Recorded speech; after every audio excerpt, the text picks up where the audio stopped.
You're listening to Music Tectonics.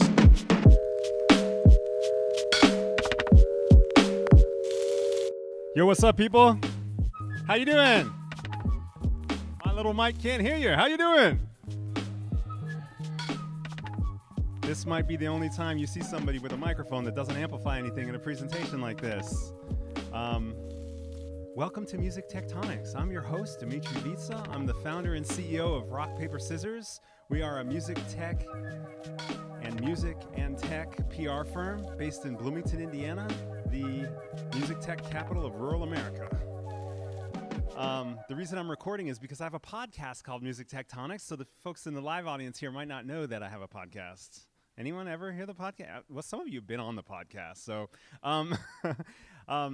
so I know it's a little weird to be holding the mic that's not amplifying, but I figure, why don't we make some content out of this, right? So my company, Rock, Paper, Scissors, is a PR firm. We started doing music PR in 1999. We specialized in helping international artists break in the United States and got lots of national public radio stories, New York Times stories, and eventually Rolling Stone and Pitchfork and all that kind of stuff. And then about 7 years ago, I started a company called StoryAmp, which is an automated music PR platform where artists can put their albums and their tour dates, their releases, their singles into the system, build a little press kit, and then it would automatically send out emails to relevant journalists around the country. So that's still running. We got quite a bit of PR for that because we'd done PR for so long. And then other music technology companies started to hire us to do PR as well. So we started working with companies like CD Baby, Lyric Find, TrackLib, Dubset, and a bunch of other ones in all types of music and technology startups, platforms, and so forth. A lot of B2B corporate stuff, some consumer-facing stuff as well. And my style of marketing is to kind of build community and build a hub. And so we decided to launch this conference here in LA, October 28th and 29th, called Music Tectonics. And this event that you're here at is me just coming out to LA, trying to meet as many people as I can and share some information, content, and ideas with you. And the entire basis of this particular presentation is the trading cards that you see on the chairs there.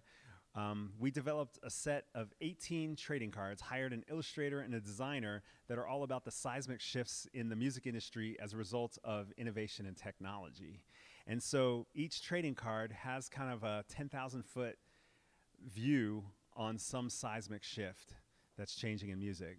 And many of those things parallel what's happening in other parts of society because we're watching it unfold for everything, whether it's sports, food, healthcare, education, all these things that that you guys are observing in your lives, in your careers, in your studies, whatever it is, are happening in music in some very interesting ways. Music is kind of got an interesting, it's an interesting beast of its own, I think, because it has gone through this physical, digital transition in a way that certain other things can't, like food, for example. Yes, we have delivery of food that's changed. We have production of food that's changed, but we're still mostly eating food, right? There's still a physical product, and that's probably going to be around for a pretty long time, I think. I don't know. I could be wrong here.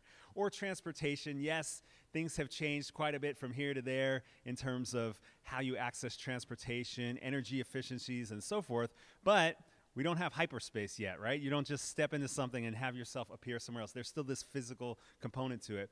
In music, the digitization was kind of an early industry and sector to really transfer in that way. And in a lot of ways, I think one of the reasons so many people in technology are interested in music is because it's leading so many other things that are coming into other industries. Does that make sense? Are you guys with me? Do you agree with me? Is that, yeah? Some nodding heads here in the room, chomping on their guacamole. I'm just telling my listening audience here, folks. So anyway, I'm just going to dive in. I'm going to use the trading cards that we designed. There's 18 of them as my slides to present to you some of these ideas. Okay, so this one I did not invent. This is Music is Like Water. The earliest reference I could find to it was by David Bowie in the New York Times, well over a decade ago, I think. I think that's what it was. And but then other people have adopted it in music. And the idea, raise your hand, have you heard this phrase in music? It's okay if you haven't. Music like water. Okay, a few of you.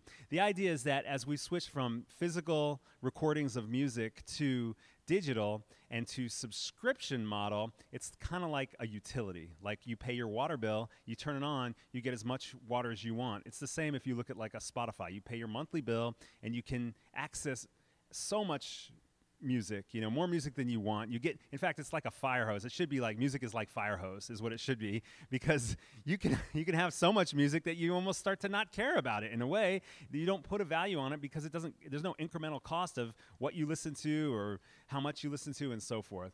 This says when you charge for access like a utility, everything changes from how people perceive the value of music to the role of data.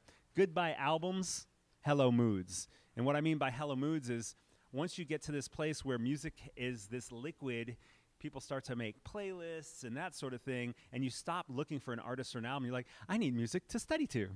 I need music to sleep to. I need music to drive to eat to cook to. And all of a sudden, you're not even looking for artists anymore, right? You're looking for moods, which is kind of weird and creates a disconnection between artists and fans, for example.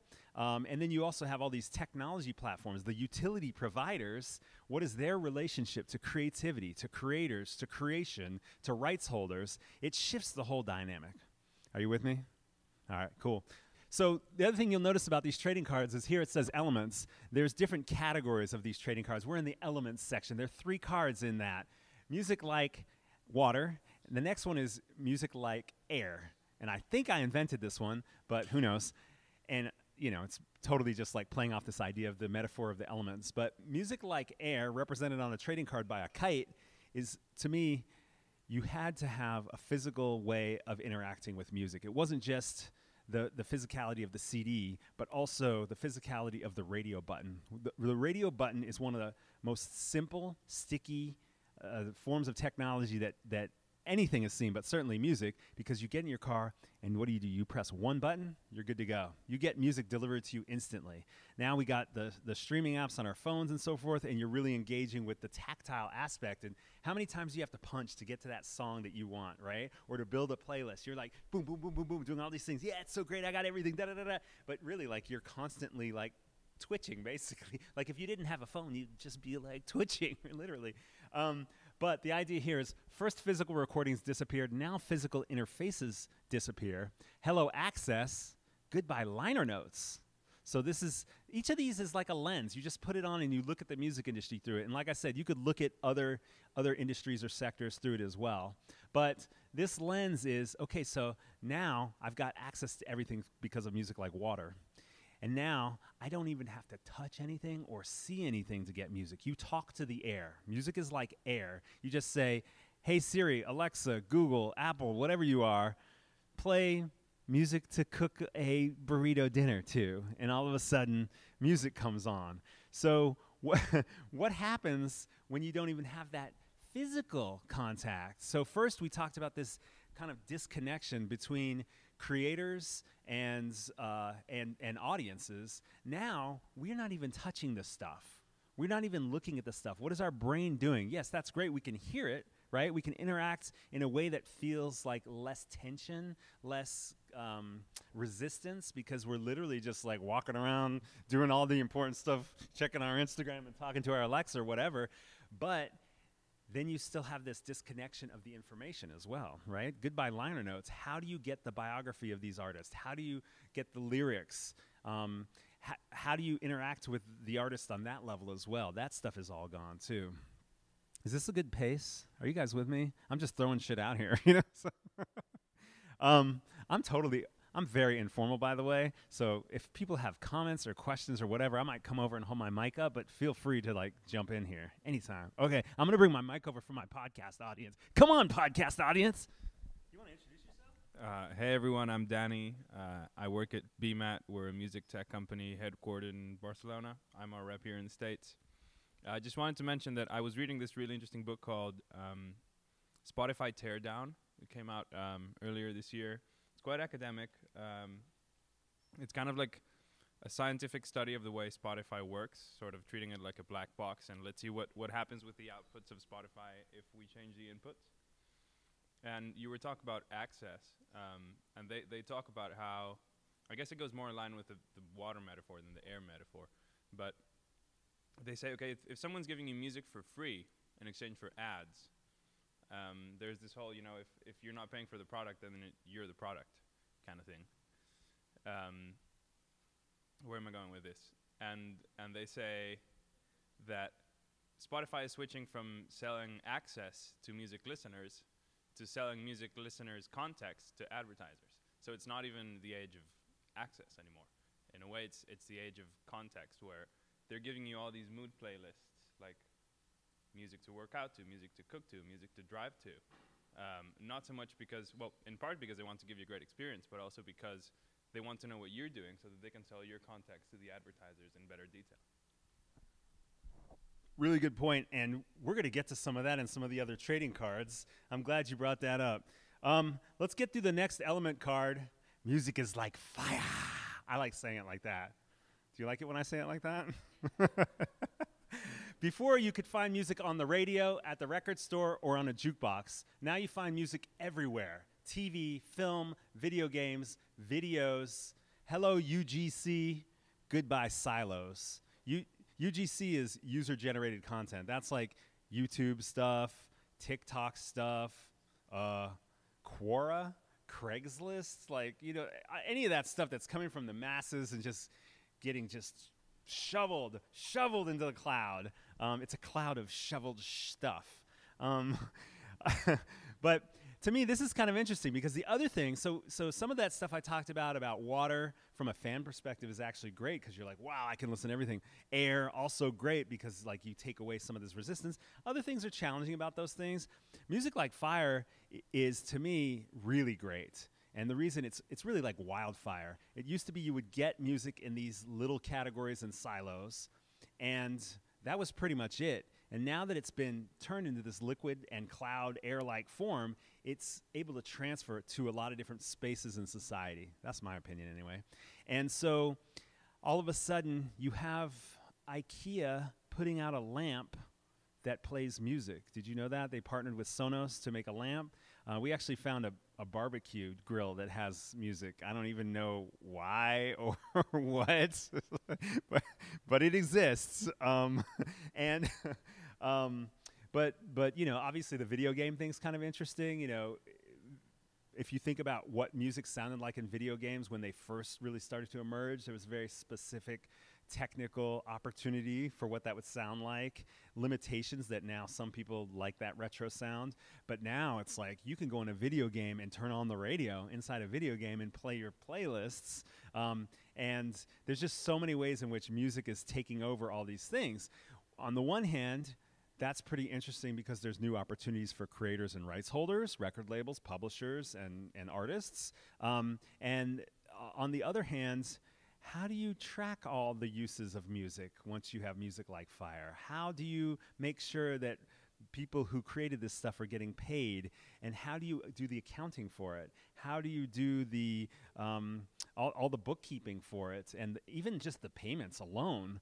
How do you handle like splits, which is where a song may have like 5 songwriters, contributors of some sort in it, and then in a different territory, there's a different combination of contributors. And so if you're a technology platform somehow using music in these crazy new forms, maybe you're TikTok or something else, you have to have the database not only for America and China, but Brazil and India, and the publishing might be different everywhere. So music like fire, on the one hand, is a great opportunity, but it definitely complicates. So my name is Duran Davis. I'm originally from Detroit. I moved to Los Angeles 3 years ago. I'm the founder of iLoud Radio. It's a music app that's launching next year. And this is particularly interesting to me because you mentioned Quora. Like, just a bit of context, Quora is run by D'Angelo. He was the first CTO of Facebook, and they have like 400 million users. And it's similar, just like Stardust is a new app where people can give like 15-second feedbacks on films they like, and they just reached 250 million users in a month. And when I talk to people about these apps, they have never heard of them. And that's where actually music is going in this particular area here. So the listening of it is fine, but my being a DJ for 23 years, people have opinions about music. They may not be considered like professionals, but it's going to be a world where, okay, Beyonce album is out, but here's what I want to say about Beyonce's album. I'm going to review it. Not professional reviews, but reviews from just snippets, and it's going to be a conversation around music. And I think like the labels are trying to focus on that. In TikTok, they hinted at it, but it's going to go deeper there. And Core is very interesting because the music version of Core is going to be really, really big. It'll go beyond like the listening of it, because a person just can't listen to music like that long. I know that from being a DJ and playing music for people. But then the conversation around music. And then you don't have to focus so much on paying the label so much, because then you can just press the stop button, but you can still have the conversation about that particular record. And the last part is the 360 deal around the digitalization. So if Migos have an album and they say, hey, we have a pack of emojis that you can buy for $2.99, and they're going to license like a portion of that to Universal or other individuals, and then they can take that, Dmitri and I spoke about this yesterday, they can take that and put it inside of the keyboard of other apps. So it expands. So I think the focus is 70% on the stream, but nothing in between. And the industry seismic shift is going to shift towards the UGC and not the stream at all. Like the voice command stuff is fine, but like we forget about the kids that use the app. I'm a father of a 14-year-old, 33, had a child early. My daughter's always on these apps, and she's not thinking about using Alexa. She's thinking about, what are my friends saying about this particular content? So I guarantee UGC in the next 2 years is going to be a music product that no one has like ever seen, and we built something similar. Nice. Yeah. No, I think that that's kind of related to the earlier comment about context as well, but it's social-based context. You know, ever since MySpace, no one has really owned the social. What's that? Say that again. The app Line, Asia app, it made $400 million in 1 quarter on stickers. And that's just one category of their effects. So you have filters, you have lens. They have $400 million on stickers, and no one's talking about it. That's where the industry is actually going. The streaming of it is just max. It was only so far you can get with that. Streaming audio, books, movies, film. But now we're going towards the UGC, and particularly creators. A graphic designer, Quavo, can connect with one. Hey, why don't you design my stickers? They can share in the royalties of that, and then they can find how to monetize the actual sticker. Yes, all those add-ons are going to make a huge difference in music. All right, awesome. Thanks, Duran. We have finished the elements. Music like water, music like air, music like fire. And now we're going to the experience of music. Do you know what that is on the card there? That's a cowbell. We need more cowbell. This trading card is more music than ever. If you don't know that, some of you are younger. There was a Saturday Night Live skit where the producer just kept saying, more cowbell, more cowbell. And that became a big kind of a meme before memes existed, I guess, where people always say that. It needs more cowbell. But this seismic shift is there is more music than ever. There is substantially more music than ever. How do you compete? How do you stand out? How do you find what you like? How do you manage the deluge? There's magic sauce at the end of the rainbow. So this is just a very basic one. We don't have to go into much detail about this, but as a fan or a buyer or consumer of music, how do you deal with all this music? I mean, on the one hand, you can just say, I don't know, whatever's playing on whatever platform I'm on, I'm listening to it, what's getting suggested to me and so forth.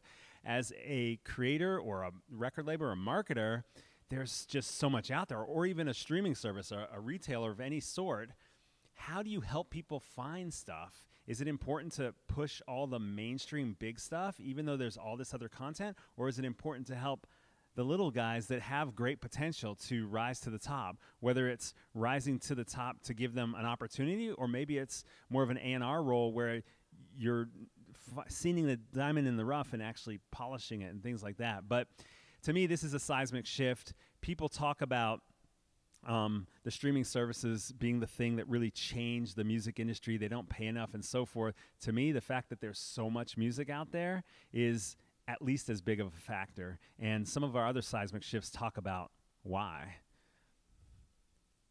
Music production is in the hands of the masses. This is why we have so much music. Home studios, laptops as studios, phones with music-making apps, which is just barely, like we've just barely seen the tip of the iceberg of music creation on apps. AI assistants, there's lots of artificial intelligence now that's helping people who've never picked up an instrument start creating music, or helping master virtuoso musicians do things they couldn't do as quickly or couldn't quite do the same way.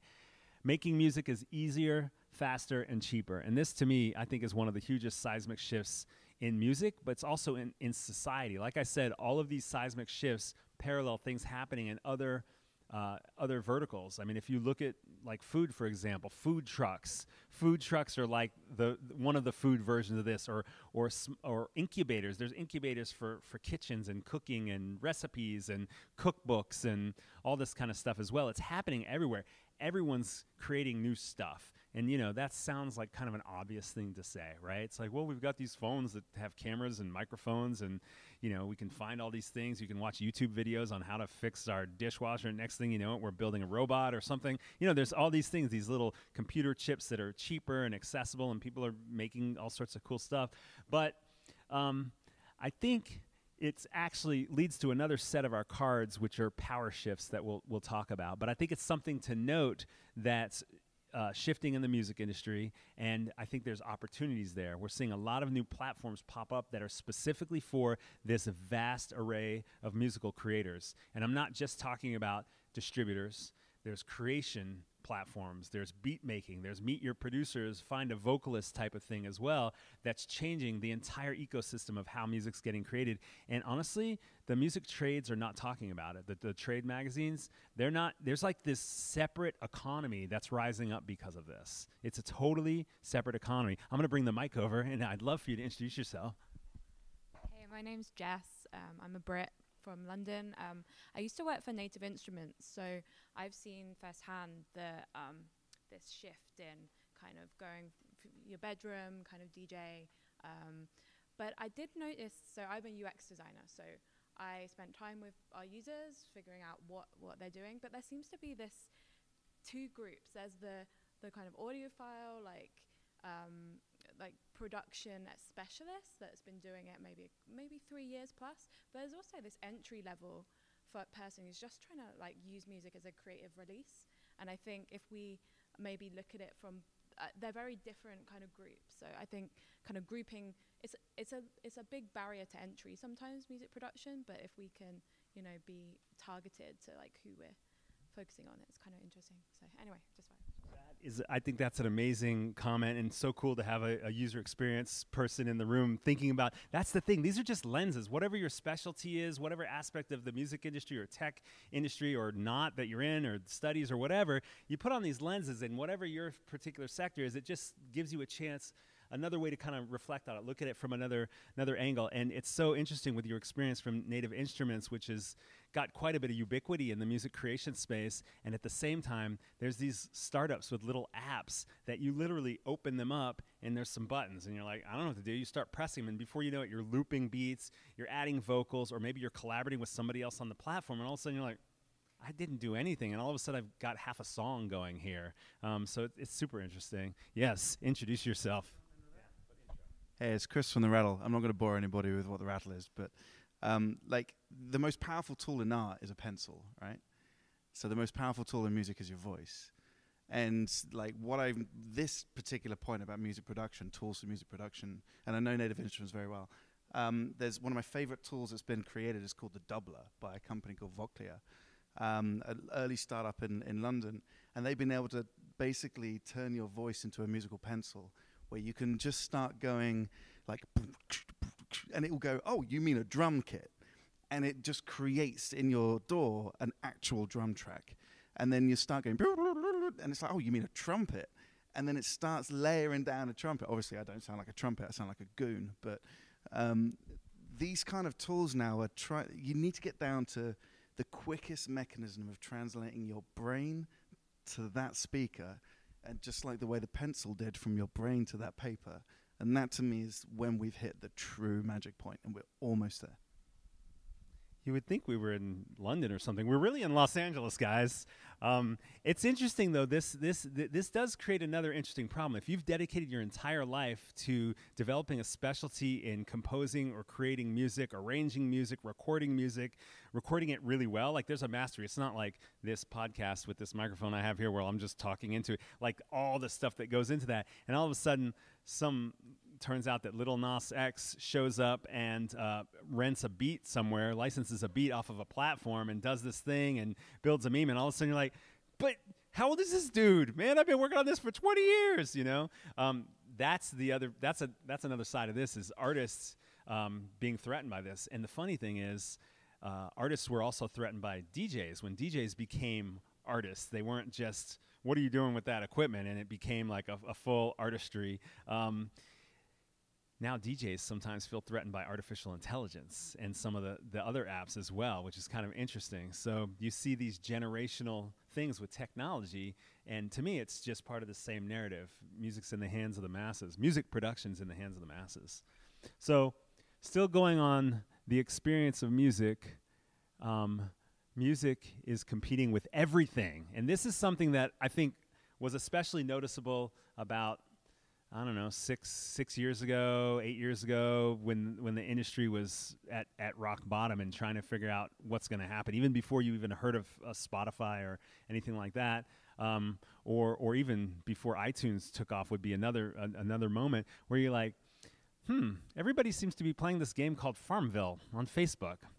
Used to be that everyone talked about what kind of music they liked, and now they're talking about what kind of apps they're getting in the App Store. And the video game explosion, not just consoles, although there was like there's been a huge reemergence of consoles, but these apps on phones and tablets, and then like computer games. People sit on PCs playing video games. Like, remember when it was just Nintendo, or it was just, some of you might remember Atari or something like that. And now there's all these different ways in which people are engaging with video games, but also social media. Like, music used to occupy this special place in, I think, lifestyle and in society that was unique. There weren't that many things that were like music when you were growing up, when you were a teenager. And now there's so many things that have that same cachet, you know? Even fashion used to be something that was just for people who had a lot of money or lived in big cities, and now you see it spreading in a way. I remember when I noticed that the cereal aisle was like a whole freaking aisle. Does the world need a whole aisle of cereal choices? Like, really? Like, come on, there could be like maybe 3 choices, really? But no, you got to have them in the squares and the rounds and with the sugars and the chocolates and all these things. But I think the same thing's happening with just experience and culture. And so to be aware of the fact that music is not competing with each other so much, it's like, in a way, like everyone that's in music could say, wait a second, we need to grab mind share back from everything that's happening. How are we going to have these experiences? And Duran's comment earlier about adding these other layers onto music, to me, speaks to some of those things. Like, what do people want to do these days? They don't just want to sit with headphones on. They want to interact with artists. They want to interact with each other around music. And that's how you start to think about, okay, if people are used to video games, what does music look like in that society, in that world? Music once held a special place in society. How can you get attention when everyone is glued to games and chats on their phones? Make music experiences that are as thrilling as Pokemon Go and Netflix. Did you guys see that quote from the founder of Netflix that said, our biggest competitor is sleep? Netflix is winning. You're sleeping less. So there's that. Back to Danny. I just think there is another interesting point that I read about recently, which is this idea that music, maybe because of streaming platforms, maybe because of something else, but music is not so much an aesthetic experience as it is a functional device. You listen to music because you want it to help you do something. You're not just listening to music to appreciate an artistic creation. Like, it's as if, you go into a museum and, you want to see that painting because it makes you feel good. I mean, I don't think that's a reason why people go to museums and look at paintings. You go there to, appreciate the art and the mastery involved in creating that piece of art. And I feel like music is shifting as well toward a system in which its main purpose is to make you feel good, or to make you relax, or to make you focus better, and so on. Or to fall in love, or to mourn something, or to sell more products, buy more products. all of those things. There are many paths to listening. In the CD heyday, you knew which radio, magazines, and stores moved the needle. Now music is discovered across apps, platforms, and formats. How do you capture market share across all at once? You know what? I think we need to edit this one because this is supposed to be many paths to success. there are many paths to success. Many paths to listening is that there used to be one way to do this as a music fan, and now there's just all these other things. So the question is, if you are in the business of selling, marketing, promoting music, how do you reach everybody everywhere all the time? You know, Instagram is now a music discovery app, which is crazy. And part of the way that it's a music discovery app is not just the sharing, because it's actually kind of hard to share music in Instagram, or it was until they started adding music stickers. But there's Instagram, the native app has a place where you can look for music and add it, but it doesn't have everything. So how do you get into that marketplace? And then how do you get in a place in YouTube's algorithms that it's going to recommend stuff, and Spotify's algorithms that it's going to recognize your or recommend your stuff? And then how do you get on Netflix and Hulu? All those things. There are many paths to listening. Everybody's doing all this different type of listening. And then the flip side is, how do you get there? How do you reach all those people? And how do you do it in a critical mass? There's no answer. And what I'm seeing in the music industry is that there's no formula to success, which is another one of our cards we'll get to. Music as an experience. This seismic shift to me also came up when we were at the lowest dip of the recording industry, when the entire industry was like, this is not, people are losing money, record labels are going out of business, nobody knows how to make money, and everybody switched to touring. Not that it was a direct one-to-one thing, but you saw the touring industry just grew like crazy at that moment because it was the place to put your emphasis and your focus. But I also think that in this digital age where we're usually looking at screens, not at each other, people are yearning for a different type of in-person experience as well. So the other thing you saw was the rise of the festival. First, because it was an intimate experience. It was that opportunity to meet people, interact with people, drink with people, dance with people, and so forth.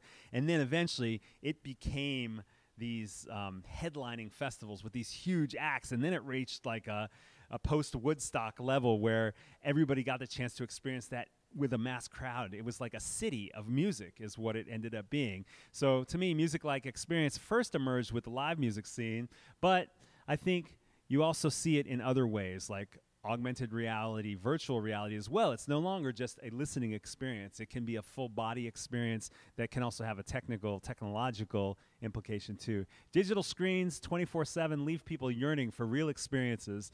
As the industry fell, touring and festivals rose. Add in AR, VR, video, and music making for all. How do you thrive in the experience economy? So we talked earlier about music in the hands of the masses and the production side. That's an experience too. So at the same time, people don't just want to listen to music. They want to experience creating it themselves. And so that's music as an experience. It's just something else. And I think the stickers, the social media, the contextual stuff is also part of that experience. I have no idea what number we're on, but we're still going to go on. Creation, I love this one. Creation and engagement intermingle. Once upon a time, there was a performer and an audience, a studio and a listener. Now the line is blurred. UGC, which is user-generated content, DAWs, which is digital audio workstations, the computer programs that people make music and have home studios with, AI, artificial intelligence, and DIY make us all creators. Social media means a creator's life itself is marketing.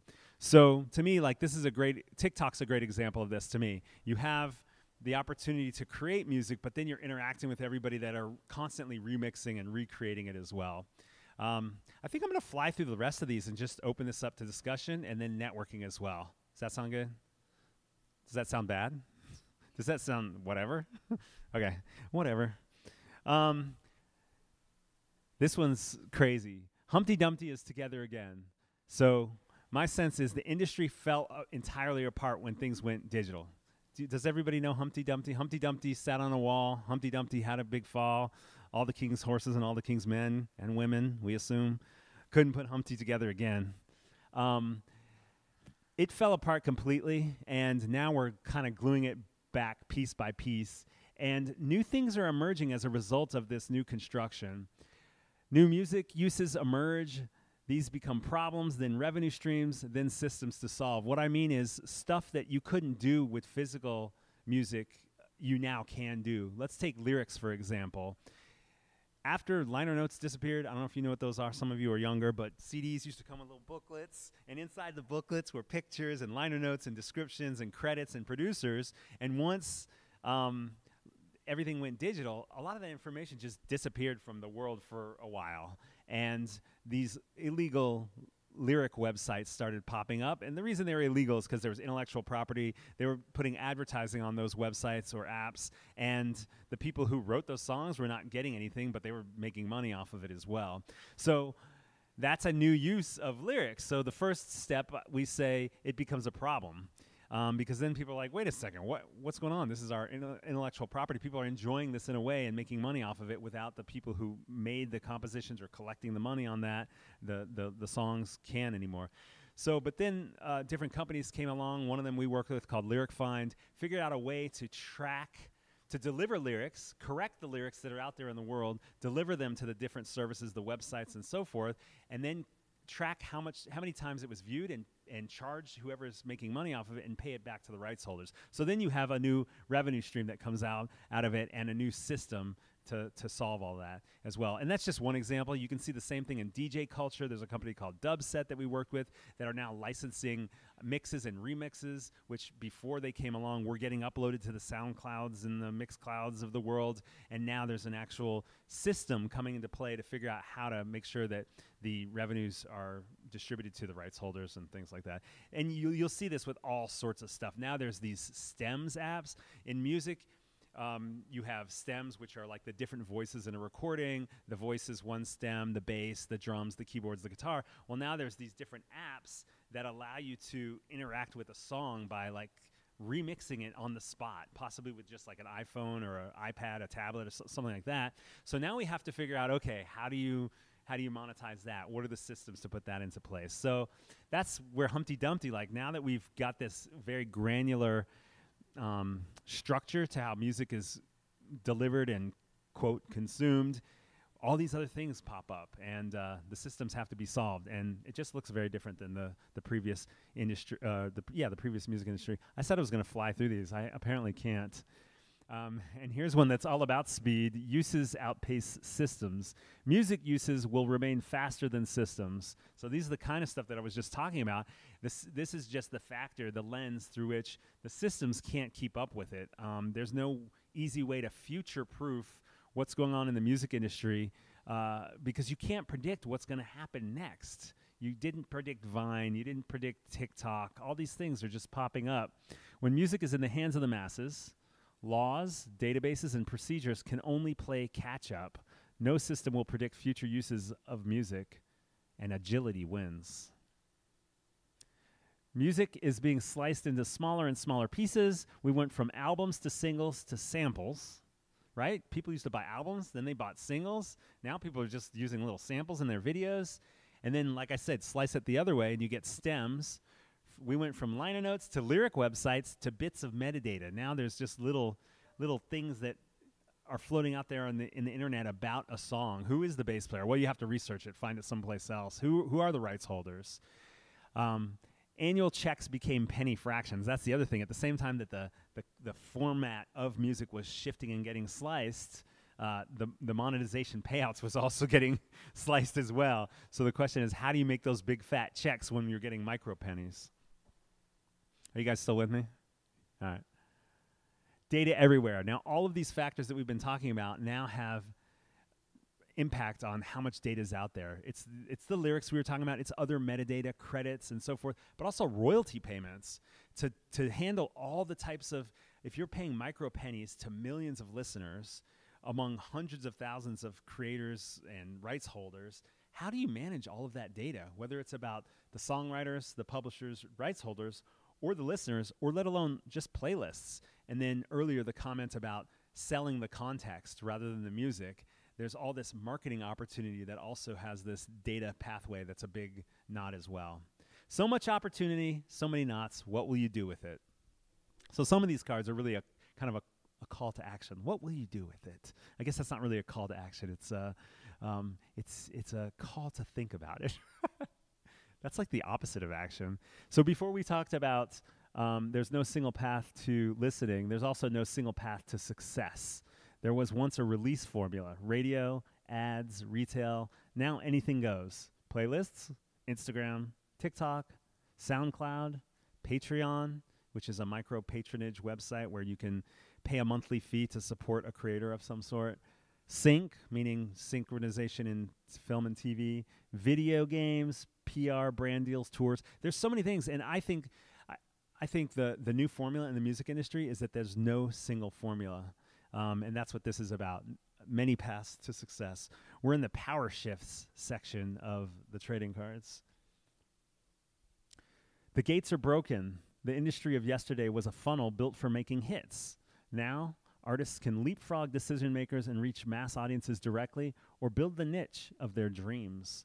So all of these things impact this, I think. But what we're saying is because of the access not only to creating music, but also to reaching audiences, building your own community of fans and so forth, there's just a whole new way of doing things as well. And it makes it challenging for traditional roles in the industry that kind of saw themselves as the ones creating the funnel and making the decisions about where do we make these investments, where do these different things go. So I think that's an important one to think about because it can impact a lot of business models. Let me bring my co-panelist back on the mic. I think this is a tricky one because on one hand it is true that like the gatekeepers are way less powerful nowadays. It's much easier for, Lil Nas X to get the most streamed song or the longest chart hitting song in history. But at the same time, you look at the way that these platforms work, and they are sort of perpetuating or even enforcing the sort of power law dynamics of the CD era. So that it was said in the CD era that it was something like the top 10% of the artists made 80% of the money. And on iTunes, it was the top 1% that were making 80% of the money.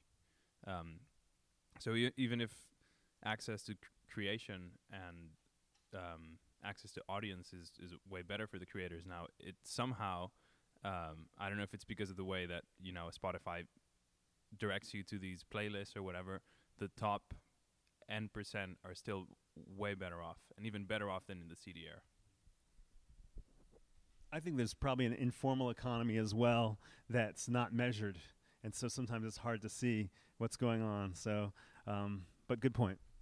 So just a bit of context, like the record labels are never excited about the streaming services presenting themselves as a discovery platform for artists to build their careers without having them involved. They even have this clause in the contract, it's in our contract as well, where you can't negotiate a direct deal with the artists without involving the label.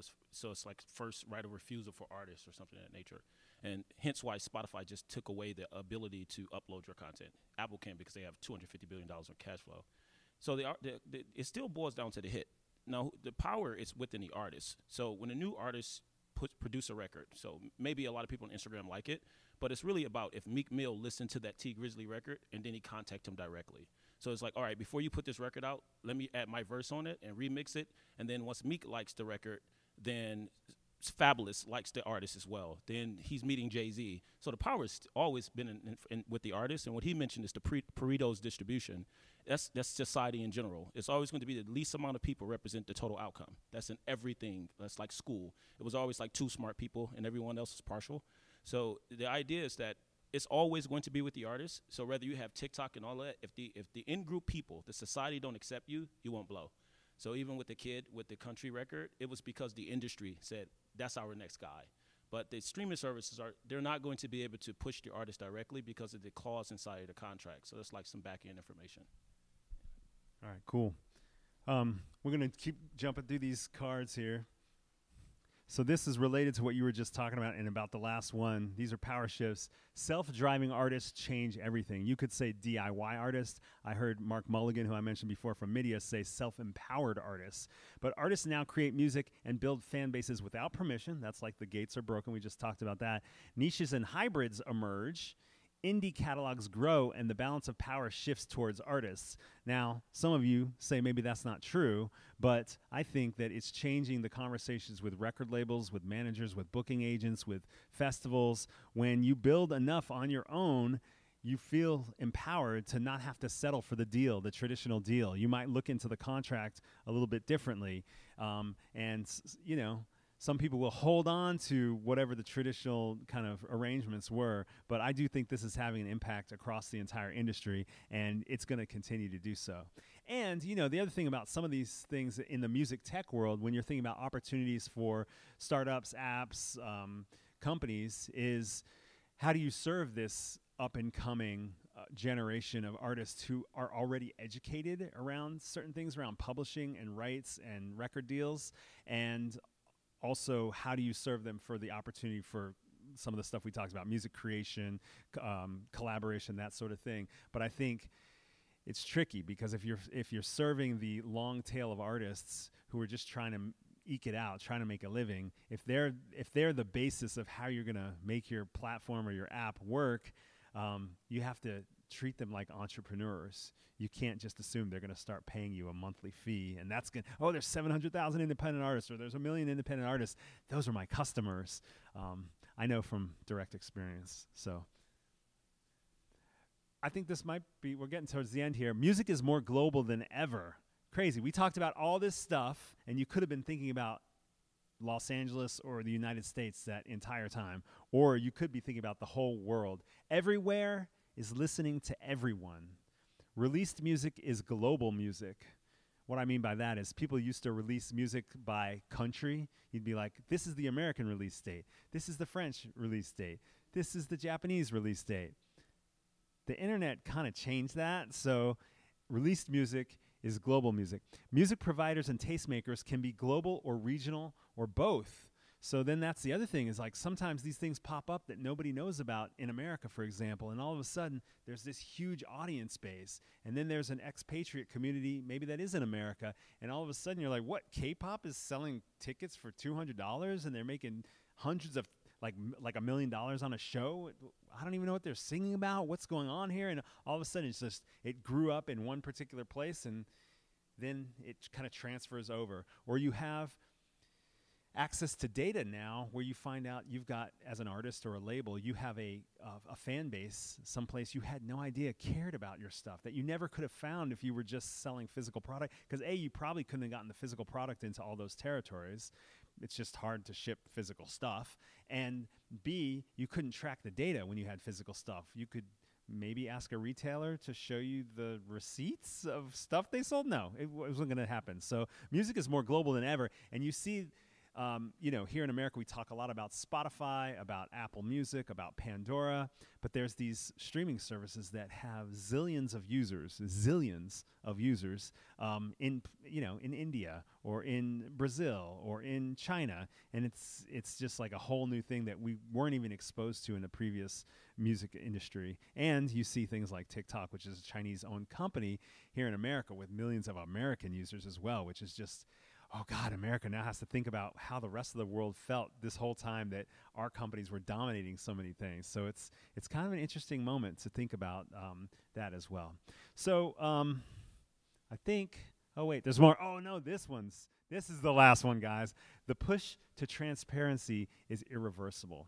What I mean by that is you can't just do these deals and assume that nobody's going to understand what's going on behind the scenes. Now that there's so much access to data, whether it's data about listeners and how music's being played, but also data about payouts. A lot of the companies that are in the music world now have a dashboard that will show you when your music's getting used, how your music's getting used, and so forth. Data everywhere is a window that cannot be unseen. Black box thinking is on the way out. So those of you who are not directly in the music industry, the black box is a term that gets tossed around a lot. The idea that when there's untrackable uses or plays of music, it gets put into a black box. So we're not sure whether we're not exactly sure whose music this is. We don't know who the rights holders are, and so we're going to put it in this black box. And then after a certain time period, that money may get paid out to what they say is market share, like the artists with the largest market share. They get paid out a percentage based on market share. And what that means is that, well, traditionally, I understand, I don't know, I'm not really deep into this world, but traditionally it meant they would look at commercial airplay, radio airplay charts and say, oh, well, they have this kind of radio airplay, so that's probably how much airplay they're getting in stores, because you pay for performing rights in stores and amphitheaters and stadiums and all that kind of stuff. And so they would just pay it out based on that. So it's getting harder and harder to not know. And some people critique certain elements of the music industry that they're still paying out based on those things. So that's what the black box is. Black box thinking is on the way out. Data liquidity untangles rights disputes and grows revenue for all, meaning if people share more information about what the rights are for songs, it actually can unlock revenue. So I'll give you an example. In YouTube, if the system is reporting that this entity is claiming 60% of the rights to a song and this entity is claiming 50%, it adds up to 110%. So YouTube's system will say, well, we can't pay either of you because you can't have 110% of a song. If those two parties were talking to each other about what rights they were administering, they had the right to administer, they could say, oh, wait a second, you don't have the rights to that. Oh, that's right, somebody sold those rights or transferred those rights. Let's get it back to 100%. Now both parties get paid. So this data liquidity, this ability for the data to talk to each other, to these systems, allows for new revenue as well. So this one's huge. I know it sounds a little bit complicated if you're not in this space of kind of rights and royalties and things like that. But it's huge because what will happen is over time there will be a power shift of more money getting distributed out to other places. So I think I'm going to wrap up the podcast because I want to share some other announcements with you about Music Tectonics, the conference that's coming October 28th and 29th here to Los Angeles. You can find out about it if you're listening to the podcast at musictectonics.com. Sign up to our newsletter for a $50 discount. And if you like the podcast and you're in the room, you could applaud. I made them do that. But if you're listening at home, you could hit like on your favorite podcast app and come check out Music Tectonics here in LA. LA is awesome. This event is really cool. Like all the little different perspectives, I don't mean little, but all the different perspectives have been really cool to have. And we're going to do some more networking. So we're going to sign off of the podcast. Thanks for joining us.